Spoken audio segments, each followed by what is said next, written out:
Imaginez une scène. Il est 21h, vous êtes sur le canapé, pas de dispute, pas de cris, pas de drame. Et pourtant, entre vous deux, il y a un canyon, 500 km de vide. Vous vous regardez, mais vous ne vous voyez plus. Vous touchez comme on touche un radiateur froid. Et là, vous vous dites, ça va, on est bien. Non, vous êtes juste en train de mourir, en silence. La plupart des gens pensent que les couples explosent à cause de l'infidélité ou de l'argent. C'est faux. Les couples meurent parce que l'un des deux a le cerveau qui tourne comme un réacteur de Tchernobyl, pendant que l'autre dit « Bah quoi, il fallait me le dire !»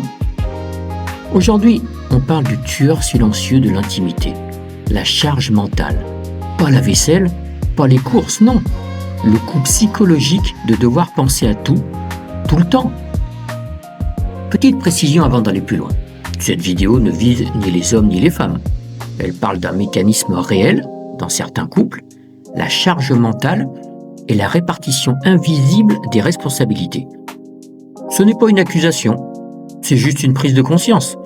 Messieurs, si vous avez l'impression d'aider votre partenaire, sachez que ça n'est pas nécessairement ce qu'elle attend.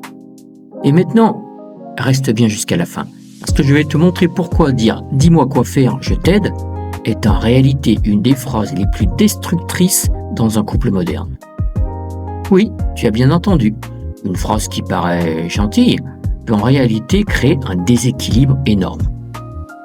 Parce que derrière « je t'aide », il y a une idée cachée, une idée que personne ne formule, mais que tout le monde ressent. C'est ton rôle, pas le mien.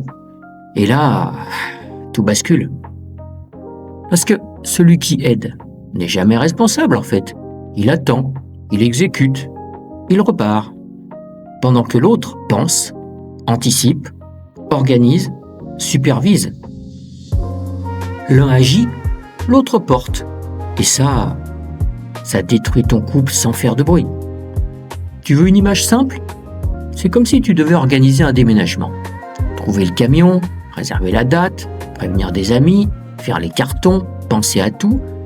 Et au moment de porter, ton partenaire prend un carton et te dit « Tu vois, je t'aide ». Non. Il participe, il porte des cartons. Toi, tu portes la charge mentale. Mais le vrai problème, ça n'est même pas de porter des cartons, c'est d'être le seul à savoir qu'il faut déménager. Et attends, ça n'est pas le pire. Le pire, c'est que celui qui aide pense sincèrement bien faire. Il pense être un bon partenaire. Et il ne comprend pas pourquoi en face, ça s'énerve, pourquoi ça répète, pourquoi ça devient froid. Alors il se dit, mais je fais des efforts pourtant.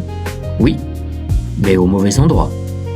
Parce que tant que tu aides, tu laisses l'autre porter tout le reste, toute la charge mentale. Et ça, c'est exactement comme ça que commence la distance, le ressentiment et la fin du désir. Alors, même si tu es persuadé de bien faire, reste bien jusqu'à la fin, parce que ce que je vais te montrer ensuite va probablement changer la manière dont tu vois ton couple. Le problème chef de projet contre stagiaire. Le problème, ce n'est pas le travail, c'est la pensée. Les chiffres sont brutaux. En France, les femmes font en moyenne 4 heures de tâches domestiques par jour. Les hommes, environ 2 heures. Mais ça, ce n'est que la partie visible. Parce que la vraie charge n'est pas dans les mains, elle est dans la tête. 8 femmes sur 10 déclarent gérer seules la planification du foyer. 99% disent que cette charge les suit même au travail. Résultat, 74% des couples se disputent à cause de ça. Et là, tu comprends un truc essentiel. Tu ne vis pas en couple, tu gères une entreprise. Et dans cette entreprise, il y a 2 rôles, le chef de projet et le stagiaire. Le chef de projet anticipe, planifie, coordonne, pense à tout. Le stagiaire attend qu'on lui dise quoi faire. Et maintenant, la question qui pique. Comment dans ton couple peux-tu désirer ton stagiaire ? Le désir a besoin d'égalité, pas de hiérarchie. Quand tu dis à ton partenaire, est-ce que tu peux vider le lave-vaisselle ? Tu as déjà fait l'analyse, la décision, la planification. Tu as fait 70% du boulot. L'autre exécute. Et petit à petit, sans bruit, l'attirance disparaît. Analyse. Le mythe du harceleur. Et là, arrive de la part de ton partenaire la phrase fatale. « Oh, mais arrête, tu me harcèles !» Non, ce n'est pas du harcèlement, c'est une surcharge mentale qui déborde. Imagine, tu portes un sac de 50 kilos depuis des mois et à côté de toi, ton partenaire te dit « Si tu veux, je peux porter ton sac à main. » Et là, tu exploses. Et là, il ne comprend pas parce que lui, il voit les actions, pas la pression.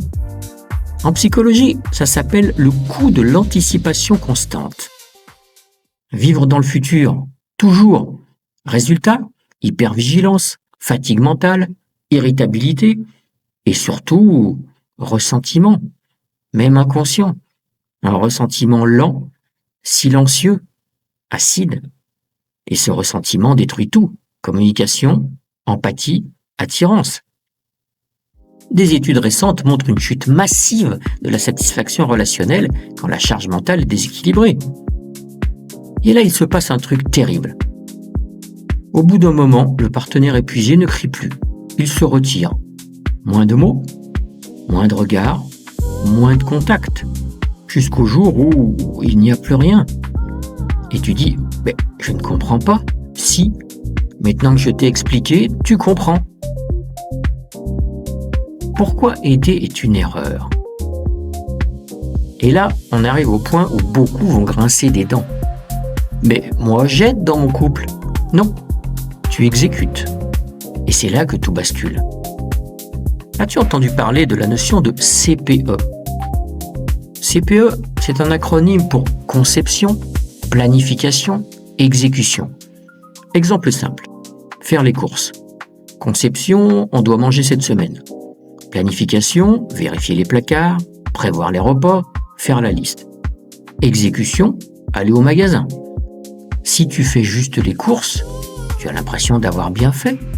Mais en fait, tu n'as fait qu'un tiers du travail. Tu n'es pas un partenaire, tu es un livreur. Et rappelle-toi, personne ne désire son livreur. Le vrai partage, ce n'est pas on fait 50-50, c'est je suis responsable de quelque chose de A à Z. Cuisine, linge, courses, administratif. Un domaine égale un pilote. Sinon tu aides, mais tu ne soulages pas. Le protocole de sauvetage. Ok, maintenant je pense que tu as compris. Et on arrête le blabla. Voici le protocole. Si vous voulez sauver votre couple, vous devez planifier. Et je vous offre les 4 piliers du système réveil relationnel. Premièrement, la cartographie du réel. Utilisez, si vous le voulez, un tableur Excel ou une application de gestion de projet, comme Notion ou Monday. Listez toutes les tâches de la maison, mais décomposez-les en 3 phases. Conception, planification, exécution. Exemple, faire les courses, conception, savoir ce qu'il manque. Planification, faire la liste et choisir le créneau. Exécution, aller au magasin. Si vous ne faites que l'exécution, vous avez une note de 1 sur 3. L'objectif est que chaque partenaire possède 100% dans ces domaines. Deuxièmement, la fin de la délégation. On arrête les phrases qui commencent par « peux-tu ?» On les remplace par des blocs de responsabilité. Par exemple, le secteur alimentation est à toi cette semaine.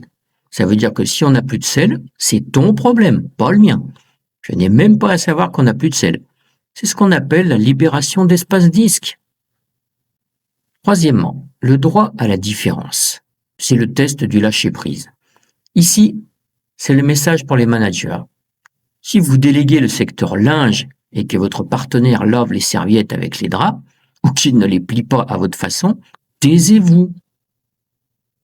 C'est son domaine, ça ne correspondra pas nécessairement à la manière dont tu le ferais, mais c'est son domaine. Le prix de votre liberté mentale, c'est l'imperfection de l'autre. Si vous critiquez la manière dont c'est fait, vous reprenez la charge mentale de la supervision et votre partenaire ne voudra plus le faire. Quatrièmement, le check-up hebdomadaire.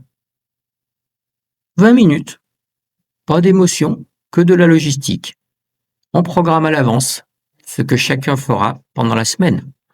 Et là, tout devient plus fluide. Nous sommes en 2026. Si vous vous disputez encore pour savoir qui doit racheter du liquide vaisselle, vous vivez au Moyen-Âge. Utilisez des outils comme des boutons de commande automatique. Moins vous avez de décisions logistiques à prendre, plus vous avez de place pour vous et votre relation. La promesse, ce qui change. Imagine, vendredi soir, ton cerveau est calme, pas de liste mentale, pas de stress, ton partenaire n'est plus un poids, c'est un allié. Et là, un truc revient. Le désir, parce que la charge mentale est le plus grand tue-l'amour moderne. Mais sa disparition est aussi le plus puissant aphrodisiaque. Les études montrent que près de 92,5% des femmes estiment que cette charge freine leur vie et qu'une sur deux a déjà frôlé le burn-out. Tu comprends ? Ce n'est pas un détail, c'est une bombe à retardement. Maintenant, on va être honnête. 90% des gens vont regarder cette vidéo, hocher la tête, mais ne rien changer. Toi, ne fais pas partie de ces 90%. Ta mission aujourd'hui, envoie cette vidéo à ton partenaire, choisis une responsabilité et applique-la dès aujourd'hui.